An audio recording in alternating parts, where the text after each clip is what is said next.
I'm Emma Goldswell, and welcome to Effin Hormones, the podcast about perimenopause and beyond.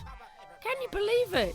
We've finally got here. It is the end of Series 2. And let me tell you, so much has happened since we first started recording. Firstly, the government's committed to yearly prescriptions for HRT in England, which is hopefully going to save a lot of people a lot of money. And get this, Helen has finally figured out what's wrong with her. And I am back to feeling like a whippersnapper. Well, at least a 30-year-old, thanks to good old HRT. Now, in this episode, you're going to hear from a couple of people who aren't often represented when it comes to traditional images of perimenopause and menopause. Now, I don't know about you, but I certainly haven't felt represented in the past, and that's a big reason why we did this podcast in the first place. But what is it like to experience menopause when you're a trans man or a non-binary person? Well, you'll find out in just a little while. First of all, though, it is time to hear from the gang. Yes, my favourite people are in the house. It's Helen, Terry and Bina. Thank you very much, favourite people. Hi. How you all doing? Doing all right. Look at all those smiles. I'm going to read out this little message that I've just had from a guy, right? And I haven't checked if it's all right to read this out, so I won't name anybody yet, but listen to this, okay?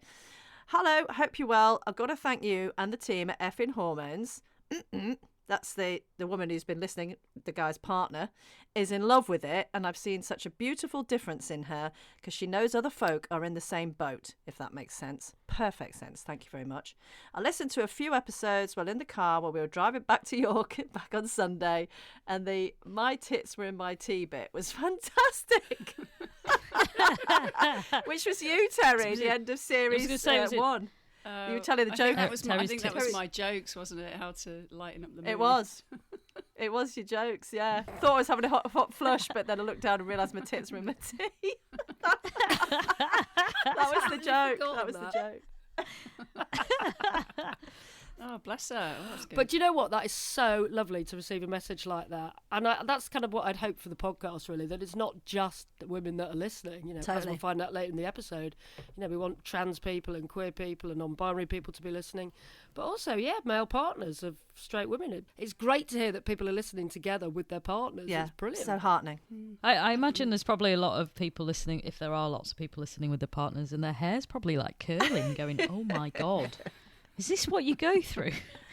And despite the fact that their partners have probably been trying to tell them for about 5 years that this is what they're going through, maybe hearing other people talking about it is making a bit of a difference. Hopefully. Oh, Terry, we need a catch-up from you, don't we? Because you couldn't make one of the recent recordings. So you've got an update on what last time was the letter J on our A to Z of peri and meno. What's been going on? I was going to do joints, wasn't I? And the bone variety, like, rather than any other kind.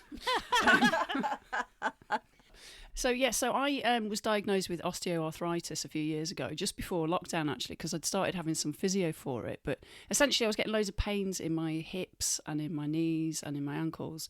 And I had an X-ray, and basically the doctor said I had osteoarthritis, which is what happens when you get older to some people, and particularly women.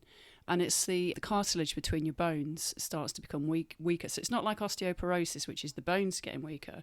It's the cushioning between your bones. Anyway, long story short, I've been doing what I can to try and improve some of the pain that I get with that, because I can wake up at night with the pain in my hip, and I'm very stiff and I can't move and things like that. What I found was quite interesting was I did a little bit of research just to see if HRT has any effect on osteoarthritis, because it does have an effect with osteoporosis. But there's been no research on this, because it's women's health, and who researches women's health? But what there has been is... why would you? Yeah, exactly. But there has been a study in the States that says that women on HRT are less likely to need a hip or a knee replacement. So there's got to be something in there. Yes, so I'm not saying it's a magic pill. I know HRT doesn't work for everybody, but for me, when I started taking it, it did improve my pain that I was experiencing. You've noticed a difference with regard to the joint side of things? Yeah, definitely, because I'd go for it, like I do a lot of walking, like get out on the hills and everything, and I would be in pain after a couple of miles, whereas I can walk for I haven't for a while, but when I do, I can walk for a good 8-9 miles without the pain kicking in. Whereas before I was getting any help with it, it was painful all the time as soon as I was out walking. So yeah, it's definitely helped. Definitely, I noticed it as soon as I started taking it. So I remember one of my friends who listened to the podcast, actually, she said to me that she had pain in her hips. When she went on HRT, the same thing with her. She felt the improvement from it. So Good to hear. This is very good news, especially as my mother has had new knees and a new hip. She's practically bionic now. But so I'm hoping that because I've had HRT, I won't have to have any of these like quite serious operations. do you Fingers ever do the crossed. hokey pokey at home?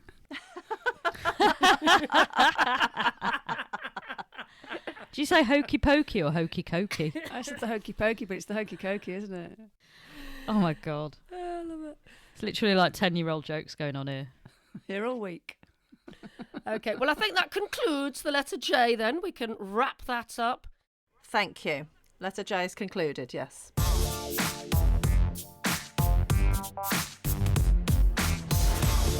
Right, time now for the A to Z of Peri and Meno, when you get to hear all about different aspects as we work our way through the alphabet. And this time we have reached K. And for this episode, we are just going to focus on the one subject. Quite a big deal. And I've got a bit of an announcement to make. Oh. Oh, yeah? 2022 is a very big year for me. I am going to be doing something that I've waited about 20 years to do. And at the tender age of 50, I am finally going to become a mother. Ooh. I know. Yes, my partner Siobhan is pregnant and we are due a God. baby girl in April. So Oh. for this reason and many others, because there's lots to talk about, the K is going to be kids. By the way, can you see what is in the back? Can you see what is in the background of my room? You've got a washing hanging. Oh, Yeah, is that that's kiddie all clothes? right. Baby grows. I'm already washing baby clothes. I'm not even joking. This child isn't even born yet, and she's got more clothes than me. I'm on the second wash. I've got bin liners full of clothes that people have donated that I've just washed. Get used to It's it, babe. hilarious. That's all you're going to be doing is washing. Like literally the first 3 months, it's like, oh my God, I had no idea that the washing machine was going to get used this much. Oh, congratulations! Hooray! That's amazing Thank news, you. Emma and It- Siobhan. That's it is amazing. Slightly bonkers, and I will be tapping you up, Helen, for lots of parents. Yeah, just don't ring me at like 2 in the I, morning. Go, what do I do now? Totally Oh, will no, be. ring her at 2 in the Totally- morning. totally Absolutely ring ring her. her at Absolutely, 2 why in the not? morning. Never mind Effin Hormones. We've got a whole new podcast here, haven't we? Effin Parenting. I am here for that. Love it.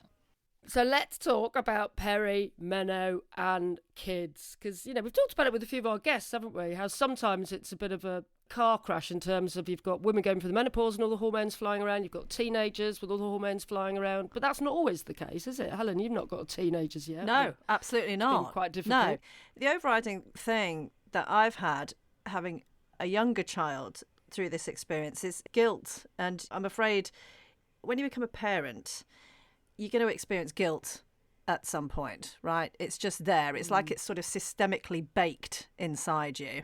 And Right. I think it's really, really important. Just here's a little tip. My first tip, just recognise that guilt and kick it in the bollocks and go, no thanks, I'm not having any of that, bugger off, right? But I've had many, many occasions where I've been so exhausted and I've felt poorly, where I've ended up just being collapsed on the sofa. And at my worst, when I was feeling at my worst, it could be a whole weekend like that. My other half would have to swoop in. But, I felt guilt because I felt, I haven't got enough energy to run around after this little child and be present with him. Yeah, I think I'm just really, really grateful that I've gone through this whole journey with you guys before I embarked on parenthood, because the thought of having sleepless nights and doing nappies and doing feeds in the middle of the night and not sleeping because of hot flushes and menopause as well would have just been absolutely horrific. It's going to be hard enough anyway, but the fact that now I can sleep for like 4 or 5 hours sometimes and get some proper decent sleep in before the baby arrives is just going to really, really help me, I think. Because remember what I was like even a few months ago, and I was so emotional as well and crying and shouting, and it's emotional enough anyway having a child, isn't it? So to add that into it, I'm really glad that I've sorted my life out with HRT, because I just don't think I could have coped going into this adventure without it. Well, you've had a lot of practice of not having any sleep, so you'll probably be quite good at it. I did almost think that, but then I thought, God, imagine if my hot flushes had not coincided when the baby was awake and wanted to. It could have had no sleep for days. Oh God. Well, big adventure ahead. I know. It's exciting. It's exciting but scary. But Well, yeah. everything in life that's worth doing is a bit exciting and scary, isn't it? I would say Mostly, so. is it mostly exciting though? Yes, it is. Well, I'll let you know. When you're about to have a baby, everyone's really, really excited and dead excited. But then you get all the parents coming in going, "Oh well, make sure you go out now. Make sure you go to the pub now. Make sure you go to the cinema now. Make sure you do this now because you'll never do it again." For at least 18 years. They like to point out all the bad things. I went to a wedding when one of my friend's weddings, and another friend had just had a baby, and she was 3 weeks, and we had the baby in the middle of the table at the wedding for the entire wedding, and we were dancing around. And so you can't. It's not the end of your life. It will still be. You'll still have a social life, but probably within reason. Can I just say that people say this stuff, Ems, but without question, having my little boy has been the single most incredible, fabulous, life-affirming, amazing thing that has ever happened to me. That's why people do it, and they do it more than once sometimes. Keep a hold of that as well. Keep a hold of that. No, you're right. I have had people as well say to me, look, ignore all those people that just dwell on the poo and the vomit and the, screaming. You are going to fall in love with that child, and it's going to be the most incredible experience of your life. So that's why, that's what you've got to hold on to. Don't worry about the fact that you're not going to sleep. How do you feel about, and what do we all think about, the expectations that are placed on women and people experiencing menopause of, that they should be a certain age, or these certain things should have happened to them by now?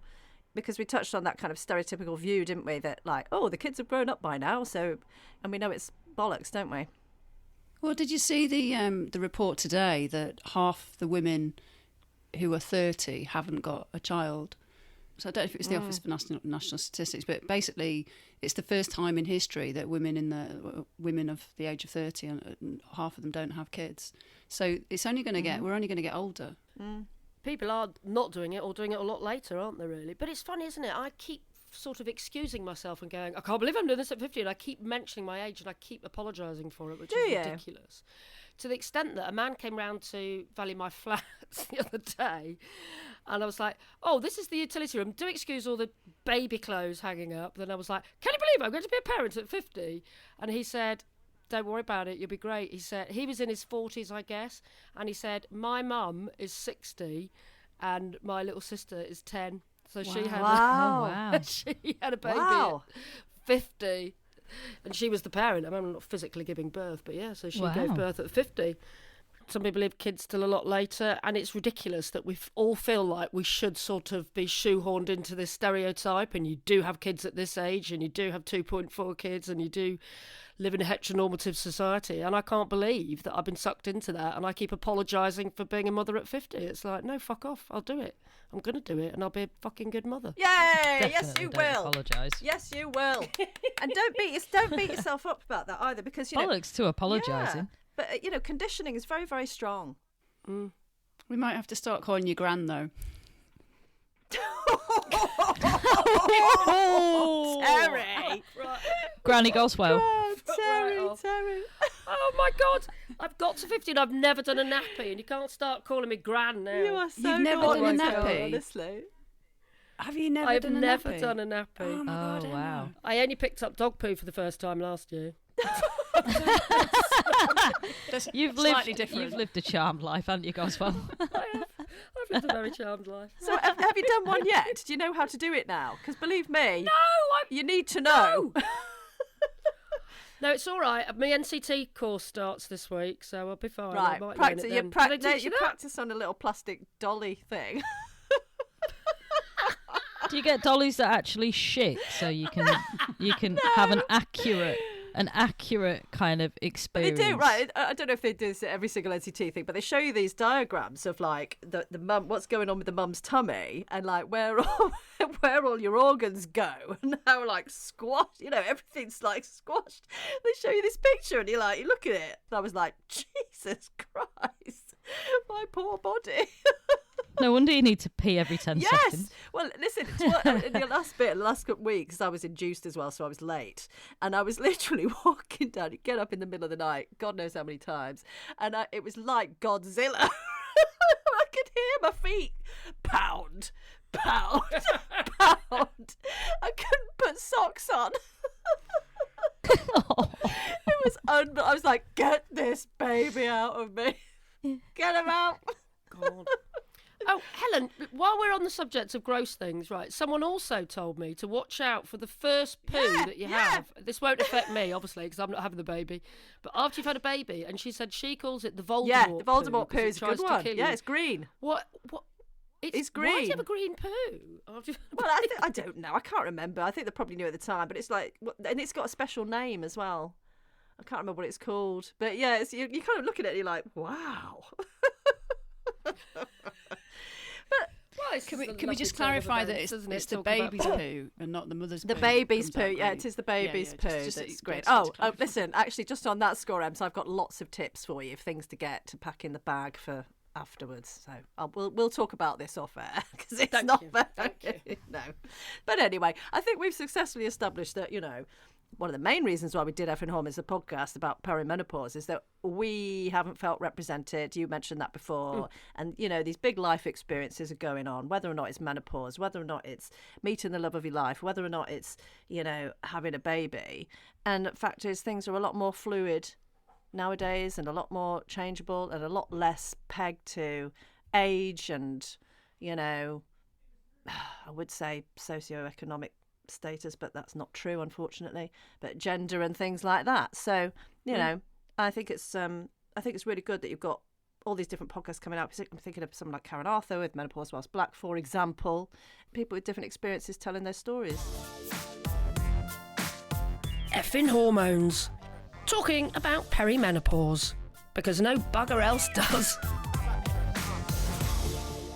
Right, it's time for our guests for this episode. And a lot of what you just heard us talking about, this ties in really nicely with what you're going to hear from our guests as well. And I say guests because I'm going to introduce you to a couple of people who I interviewed a while ago who really aren't often represented when it comes to talking about perimenopause and menopause. First up, let's hear from Tania Glyde. Tania is a counsellor and psychotherapist who works in the areas of gender, sex and relationship diversity. Tania set up a website called Queer Menopause, which provides information and resources for menopausal people who are struggling to get support otherwise. As Tania explained to me, and as we've discussed before on Effin Hormones, this time of life can be a real emotional roller coaster. I suppose the most uncomfortable experience was when I went to one doctor who I said, please test my hormones, give me the drugs now. And she looked at the things and I said, so what do you see there? And she said, oh, within the normal range. And I was like, okay, why am I having these heat spikes? Why? Am I fighting a virus? She was like, well, I don't know. Like that. And I didn't know what to argue. I didn't have a platform to argue from, if you see what I mean. I didn't know what I was there for. I knew about menopause by then. I'm just sounding vague because it was a vague time. No, exactly. This is a very common story, actually. Was there a moment where the penny dropped and the medical establishment finally helped you and got you the right treatment that you needed? The thing is, okay, there is an anomaly here in my medical records, which is, there always is because that's life. Back in 2008, when I was 41 or 2, I had a stroke. Oh. Now, strokes come in more than one different kind. And I always thought I had a stroke, therefore I can never take hormones. And somehow I burnt that into my own brain. Every doctor had sort of said, well, we wouldn't give you that. And of course, on one level, that is reasonable. Then it was only when I came across, this must be 4 years ago now, a doctor saying, well, hold on, let's look at your records. And actually, I'd had the other kind of stroke, not the blood clot one, the cell wall breaking one. And actually, it was okay with care for me to try HRT. So I thought I could have had years of maybe taking something that would have helped me if someone had just read my records properly. How frustrating. And Yeah. then you did take HRT in the end then? I took it for a while. I tried pills, they didn't really work. I tried synthetic steroid called Tibolone, and then we went over to patches. What I did notice after taking it was that I became depressed about half an hour after putting a patch on or taking a pill. So I ended up having to cut the patches into pieces, which you may have heard people do. So it was all a bit DIY. It's a right brewing roller coaster, isn't it? It really is. It is, and everyone is different, and everyone has different expectations, and different things going on in their lives. Any existing issues that a person has in their life is likely to be magnified in some way by the arrival of perimenopause and menopause. Trauma, oppressions, various life struggles can be made worse, particularly if you don't know what's going on.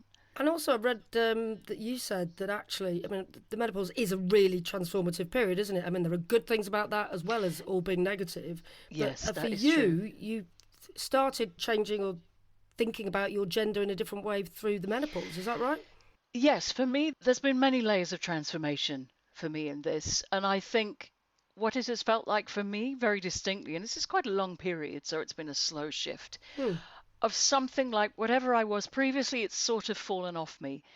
So that's just a journey I'm on around this. So I would say non-binary or agender suits me best now. So you identify as non-binary or agender. And what has it been like, you know, approaching the medical establishment and trying to get the right services and understanding as a non-binary person? I've been on a kind of journey with this. So that wasn't primarily what I was bringing 10 years ago, for example, when I went to doctors. It's been a process. I certainly know what it's like for other people. And I certainly know how much more challenging it is walking into a place where people are going to call you madam and ladies and girls, and how that is like nailed down a blackboard. Because when we talk about menopause, and we're probably guilty of it as well, we talk about women. But your point is, and this is the thing you really want to get across, isn't it, that the menopause does not just affect women, right? That's the point. That's the point. Menopause happens to people. We have to open this out so that non-binary people and trans men, for example, can feel they don't have to do endless explaining or endless sort of debating with healthcare staff. It's a very uncomfortable process for people, which is what I found in my study, my research. So let's talk a bit more about your research then. I mean, what particular problems have you found trans men in particular have had with the medical establishment? Because, you know, they may be going through menopause symptoms. What came up strongly for people, particularly people considering transition at the same time as coming into menopause, was what to say to different gatekeepers. Whether if they mention gender to their GP, they might be denied HRT, particularly in the form of testosterone. And then if they mention menopause to gender clinics, that someone might say, well, you're not trans enough because it might be menopause. So that was the sort of thing that came up. And of course, everyone's different. And so for some people, testosterone will knock out their menopause, if you like. It will mask it. But of course, that's not necessarily always the case. And there may be some lingering things, for example, vaginal dryness, which could be helped by some estrogen, supplemental estrogen. But of course, because we attach the gender binary to hormones so much, many people feel very dysphoric taking something that they didn't want to have in their body in the first place. I'm putting that in a very generalized way. So it's because we attach these meanings to hormones.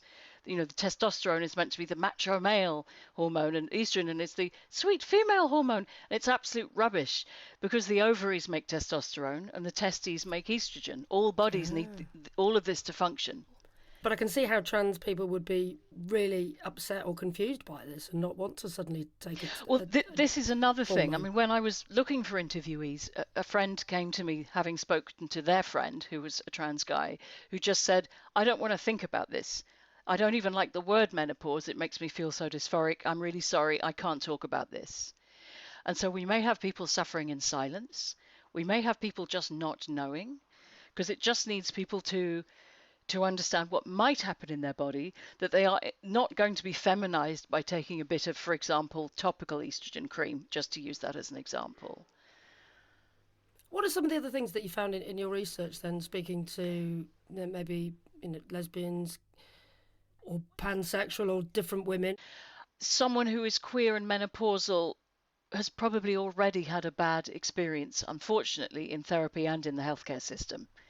Just all kinds of things, even before we get to menopause. Oh, no, I mean, I've had doctors ask me what contraception I'm using, and I say, being a lesbian works quite well. Yeah.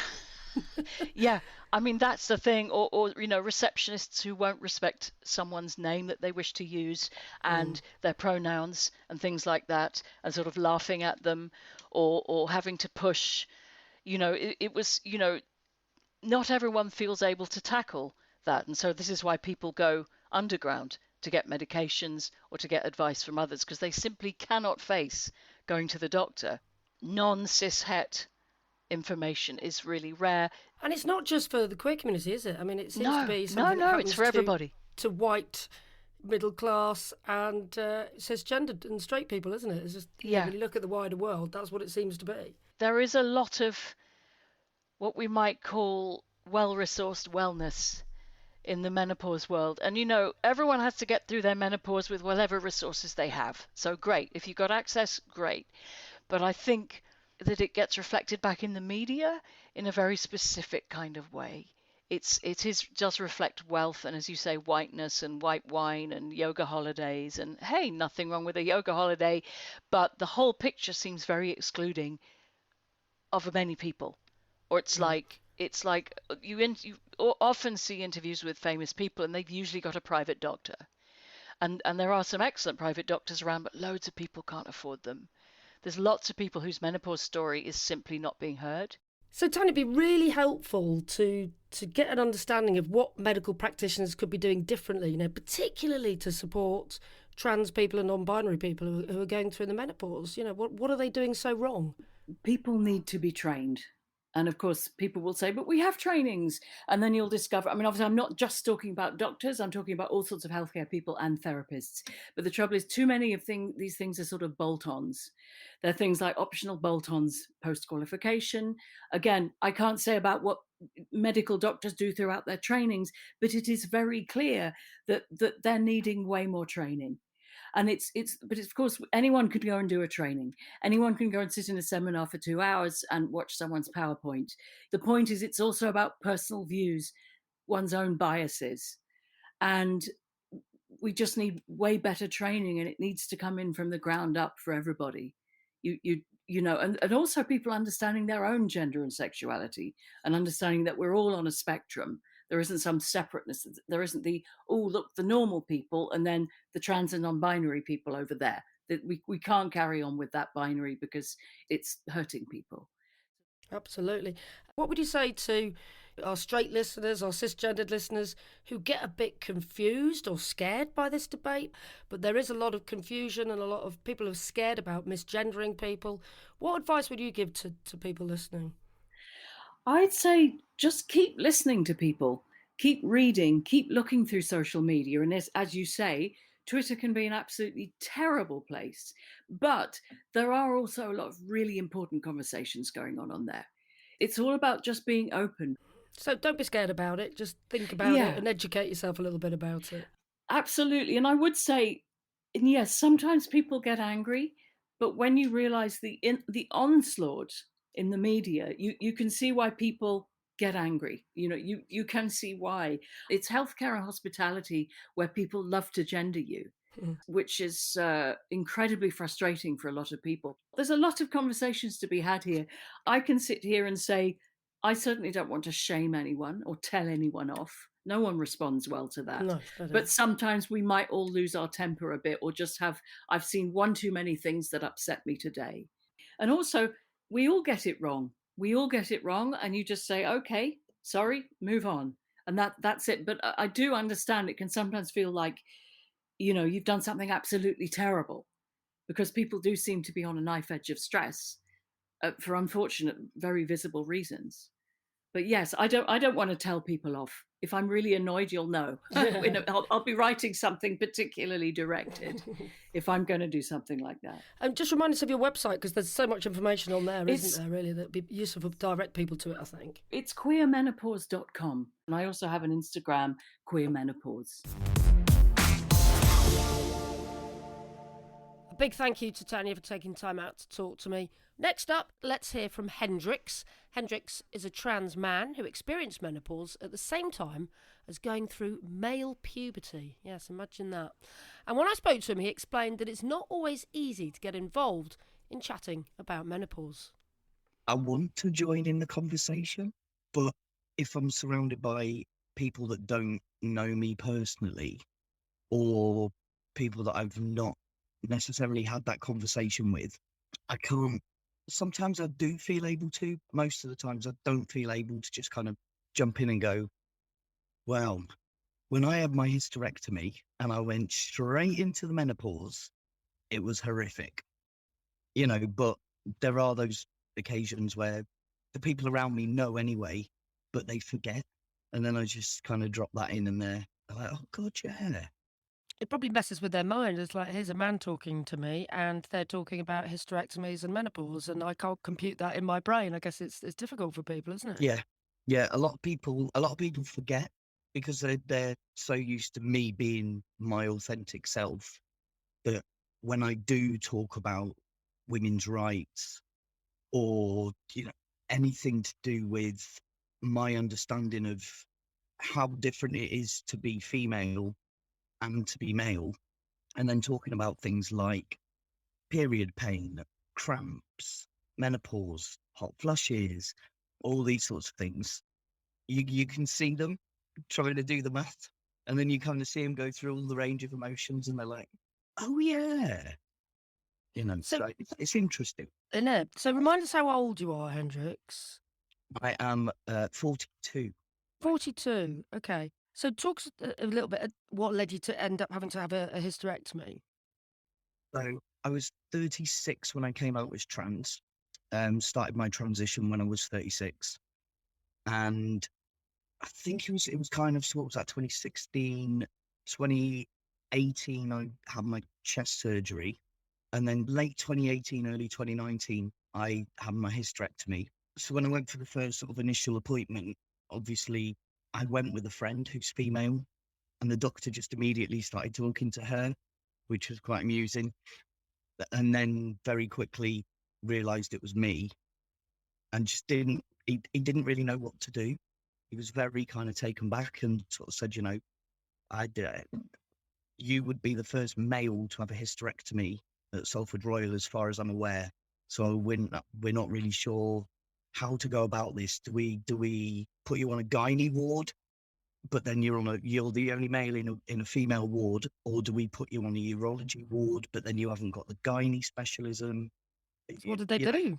I ended up going on the gynae ward because I wanted the specialist team on site, but they put me in a little side room, so I was completely private, and I had the room to myself. So it was really dignified as well. They really looked after me, because you have to have catheter and things like that after surgery and all that kind of stuff. And they even actually took into account a scar going across, because they did the full open you up hysterectomy. Obviously, typically the scar runs across your abdomen, but they actually took mine from my belly button down so that it would look more male, and it would look, and obviously the hairline up to your belly button, as mine is quite hairy, now covers the scar so you don't even see it. So they were really thoughtful. So apart from that initial confusion and embarrassment, they really did want to look after you as a trans man, by the sounds of it. Oh, absolutely. And I couldn't recommend them more. They were just so considerate. And then as a result of having the hysterectomy, you ended up with menopause symptoms, is that right? I'm still getting them. I'm still absolutely getting them all the time. So I think because I was already on testosterone when I had my hysterectomy, obviously I had at the time estrogen and testosterone in my system, had the hysterectomy, and that just took all the estrogen away. So it's just pure testosterone. So at the time I was going through male puberty, which was fun in itself. And then alongside male puberty came the menopause. That sounds like a horrific combination, Hendrix. So what sort of symptoms were you having? So male puberty wise, obviously all the standard, voice breaking, all that kind of stuff, hair growth, muscle development, fat redistribution, all that sort of stuff. Increased sex drive as well, probably.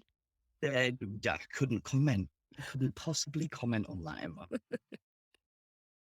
And then on top of that, suddenly I was getting hot flushes, sweats, crying at the drop of a hat, getting stressed quite easily, quite quickly. So I'd gone from being pretty chilled out.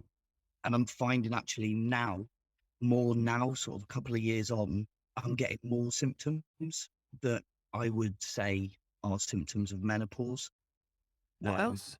Just more intense of that, really. So the feeling really, really emotional, which I wasn't pre-hysterectomy. And sort of even like probably for the last 6 months, it's got worse. So I'm just crying. I cry at casualty. And when it was happening to you, were you aware this is menopause? Were you warned that once you had the hysterectomy, you would go through menopause symptoms? No, because I'm not sure whether the medical profession actually realise that if you're on testosterone, although you have a hysterectomy and it completely stops the estrogen, I'm not sure that they're aware that you would have the same effect because you still got a hormone in your system. I don't know what the science says about it, whether you're not supposed to get any sort of menopausal symptoms because you've still got testosterone in your systems that kind of balances it, or what it is, but I am definitely getting menopausal symptoms. And are you getting any help or treatment for that? Have any medical professional advised you on what to do? I've not really looked for it, to be honest, because when I have looked into it, all the groups are just full of women. And I'm not sure, it's kind of a bit uncharted territory, really, isn't it? Going into a 100% female environment and then getting over that sort of social barrier of actually I can identify with what you're going through.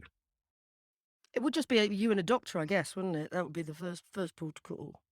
I guess so, but I don't want to go down the HRT route because I'm already on HRT with my testosterone and I'll be taking that for the rest of my life. So I kind of feel like maybe, because HRT going through menopause is a small amount of estrogen, isn't it? Yeah, well, I'm on estrogen and progesterone and testosterone. So I don't really want to add estrogen back into the mix because I don't know what sort of effect that's going to have on me, my mind, how I feel, all that kind of stuff. So I don't know if I want to take the chance. But it'd be worth finding out from a medical professional. Do you think the medical profession don't know enough about trans men going through the menopause? To be honest, I don't think they know anything about it. I don't think trans men talk about it enough. And I don't think trans men go to their GPs with it. And because you're going through puberty, which brings its own sort of hot flushes and sweats and all that sort of stuff, and does change your emotions, I think a lot of it is just put down to, well, it's the testosterone that's causing these effects. Whereas I've been on the testosterone for, 6 years now. So all the major changes and major effects of that have finished because that's sort of 5 years. So anything now is more related to the fact that I'm menopausal. So at the moment, you're just grinning and bearing it then, basically. Yeah, pretty much. Although when Risha went through, because she also had a hysterectomy, so she went immediately into menopause. She actually used sage. Okay. And that just completely stopped hot flushes. What do you think the medical profession or the wider world needs to be doing differently in terms of understanding trans people's experience when it comes to menopause? I think naturally, as a society, we will start to gain more understanding, because a lot of the times, like now I'm starting to notice that actually in men's bathrooms, there's sanitary products. Really? Starting to see that really slowly just become quite accepted. So that's a massive step forward, because obviously men have periods too. Hmm? So I think we'll just naturally progress into a society that just, I don't know, maybe 20, 30 years time, it'll just be a given that anyone can have the menopause, and it won't be quite so focused on women have menopause. Hopefully that's the way it'll go. I think more trans men need to just stand in that and be a little bit more comfortable. But obviously it's not, it's just not possible for some trans men. And I think we've had the conversation before about how different it is to be a trans man to a trans woman, because as a trans man, you're pretty much yourself. Once you grow facial hair and your voice drops, that's it. Society, you're just a man. Whereas with trans women, it's especially if you transition very, later on in life and you've gone through male puberty, it's so much harder to undo the male puberty and replace that with female hormones. And because a lot of the changes are just irreversible. So it is really different for trans men. And I think that makes it more difficult for us to stick our head above, because we are so hidden, like a really big group of hidden people within the community. We don't always want to stand up in it and put our hand up. But if we don't, nothing's going to change, is it? So we've heard from Tania and from Hendrix. What did you make of that then, guys? I mean, I just think it's really interesting to hear a couple of perspectives from people in areas of this whole subject who you might not have heard from before. I mean, I think the overall thing that I came out hearing that is Hendrix talking about, how difficult it can be to talk about these things, and that there's this added extra layer for him. And it just made me think, crikey, I'd love to just sit down with you and have a cup of tea and just for you to feel comfortable talking about it, to be honest with you, because, we've all had the benefit of getting together and talking. We've had, you've been getting in touch with us as well, emailing us at the Effin Hormones website, effinhormones.com, and on the Facebook group as well. And, you've pointed out to us the power of kind of getting together and feeling like you're not on your own. And I would really want that for Hendrix as well, basically. And I wonder what it is we need to do in order to kind of foster that a bit better and make that happen. Yeah, and it's a shame, isn't it? Because obviously Hendrix hears people in the workplace, whatever, women talking, complaining about the hot flushes or whatever, and wants to go, oh yeah, me too. But then it's just going to be a confusing conversation if they don't know that he's trans, which they wouldn't necessarily know. Mm-hmm. So it's just really awkward. But I think the thing that stood out for me was, there's a sort of disconnect, isn't there? Like, some of the health professionals were just totally assuming that they were going to be talking to the female that was with him when they were talking about a hysterectomy.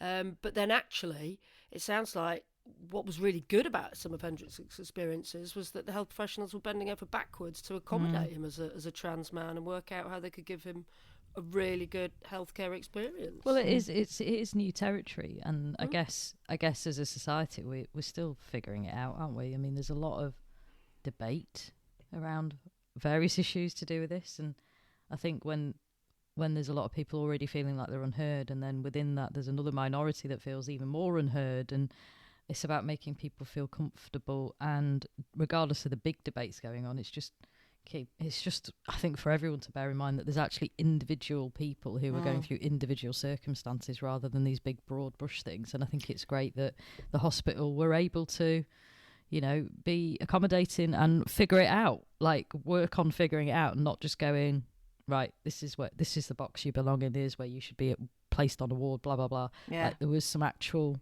work that went behind trying to understand and accommodate. I think that's probably the key, that whole kind of individualised care, because we as women want individualised care. We don't want to just be given something one size fits all, because it doesn't. As we've all experienced very different ways of having our own menopause, we want that same individual treatment. And I think the same should go for someone who's trans or someone who's non-binary, that they have that individualised care where it looks at them holistically and it looks at their experiences. But it is uncharted territory, I think, because the conversation has only recently started in, with some rigor about women's experiences, and the medical sexism which exists. Is now we have to look at the issue of gender as well as sexism in treatment, and that equality of treatment and that access to treatment is something that is only just being looked at for women. So it really does need to happen with, what's the word for it, with some more oomph to try and look at where people are getting the access to healthcare and how they as individuals are getting that access, because people aren't, are they? No. But I think your story shows that, it can be done correctly, can't it? The fact that it was, they actually thought about the scar, and the fact that he would end up with a scar that would look like a hysterectomy scar, which wouldn't look right on a man. So they did the scar the different way. So you can tailor treatments towards people if you want to. You can tailor the treatment, but I think the whole thing is not just about you being treated, it's about your health as a wider concept. And I think the fact he had to try and find things with his partner to find the information, and that's not readily available. Everyone should have the access to the information about their own health and the procedures that they might need or the medication they might need. And I think at the moment a lot of the materials are available. They're available for a certain type of person, and that's part of the criticism we've had of things, is that they're tailored for a certain type of woman, and we don't fit those boxes of the certain type of women who go through perimenopause or menopause. So it's added yet another layer of complication, that someone's not necessarily a woman going through this. Yes, there's the treatment, but again, I don't think that's the same for everybody. I don't think everybody gets that same level of treatment, and I'm really glad for Hendrix that he did. We've had previous guests as well where they've talked about being put into a medical menopause, and there's still not being understanding around it. And so, I think it's just broader education for healthcare professionals. Yeah, that's right, isn't it? It was Carmel, wasn't it? Who said that the doctor skipped over the bits about decreases your libido because he felt uncomfortable talking about it. And you sort of think, whoa, if someone in the medical profession feels uncomfortable talking about that, like, what do we do? If you're squeamish and you're in the medical profession, you're in the wrong job, surely. I know. Yeah. So I think you're right. I think Terry's right there. There's so many layers, and if people start getting treated as an individual rather than a set of symptoms, or rather than, and also our medicine isn't preventative in this country. Far from it. It's reactive. It can be, depending on what it is, but everything feels quite reactive, and it's, and then it goes into services being cut and underfunded, and research not being money for research not being distributed correctly. But I do think, like, there is, now that we're all having the conversations become more open, there is an opportunity for it to become more of a level playing field for everyone. Well, I can't believe the time has nearly come. It's nearly the end of the second series. But what do you make of it all? I think the overall thing has been that, yes, we can be going through all kinds of awful things, but we can grow resilience, stop taking shit, and come together to support each other. Thank you for being there for me, you three. I don't know if I'd been coped for the last few months without you, without this podcast. How's it been for you? What have you learned? Learned a lot about myself, learned a lot about you lot, I think. Stuff you didn't want to know. I know, I think the whole country's learnt about us lot, bloody hell. Yeah, I think they have. I'm going to have to teach Emma how to change a nappy, though. But yeah. I am changing. I am changing. Changing nappies. Once again. What have I learned? I have learned that if you sit down and talk to people about it, it makes you feel better. I have learnt that if you have a bit of a laugh, it makes it a lot easier to talk about difficult subjects. I've learnt so much about not giving a shit anymore, actually. I think that's the overall thing. Not giving a shit. Like, I mean, I'm taking massive inspiration from Marnie Riches. You're plaiting your pubes. I totally knew you were. Yes. Not quite yet. Like a Viking. I'm not quite doing that yet. But I do think that's the line of the series. Sorry, everyone else. I mean, I think, forget it. I think mic drop. We're done, frankly, with that line. I think I'm the same. I think if what's made everything just feel so much better is just having a laugh about it and hearing that. Like even from the start of the series when we started doing, like, was it lockdown 1 or lockdown 2 that we decided that we might do lockdown 2. And just that sort of despair, that despair for me at least is gone now. Hooray! But I also know I know nothing, if I'm honest. The more we're doing, the more people we're talking to, the more experiences we're hearing about. I'm just like, oh, bloody hell, but there's still a lot to do. There's still a lot of research to be done. There's still a lot of campaigning to do. There's still a lot of stories to hear. And it's sort of, but it, compared to when we very first started talking about it, when there was no Davina documentary, there was nothing going on. True and that. I think, Yeah. as Emma said at the start, like a lot's happened. But most importantly, it's just been great to laugh with you guys about it. Yay! No, You too. I'm gonna cry. It's been great to laugh at you as well, Beanie. Sarah, you've been doing that for about 15 years, to be honest. So. Well, I think I've learned so much over the last year, really. And just reflecting on this episode, one thing I've learned throughout the whole thing is that there is no one face of menopause. Menopause is not the older, grey-haired, white middle-class woman. Menopause affects so many people, across the world. Black, brown, old, straight, gay, cisgendered, non-binary, whatever. Everyone can be affected by the menopause, and not even people that are old. It's, when we spoke to Carmel, finding out about younger people who can have medically induced menopause. I'm only 41.